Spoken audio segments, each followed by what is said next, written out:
buenas, me llamo Toni Vilches, llevo más de 10 años tocando la batería y actualmente estoy en 2 bandas. Una banda se llama Samskers, hacemos metal alternativo y somos de Tarragona, y luego la otra banda que se llama Violet Mistake, hacemos post-punk y somos de Barcelona, ¿sí? Actualmente uso la gama 5A de Collision Drumsticks, ¿sí?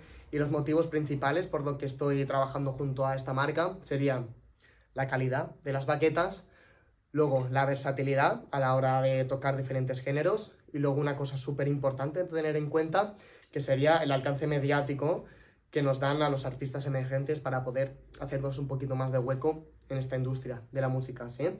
Ahora pondré un vídeo tocando con las baquetas de Collision Drumsticks del playthrough de la canción Death is Knocking junto a la banda Samskers, un single que sacamos en 2025, el año pasado, y ya está, espero que os guste.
Please stop it,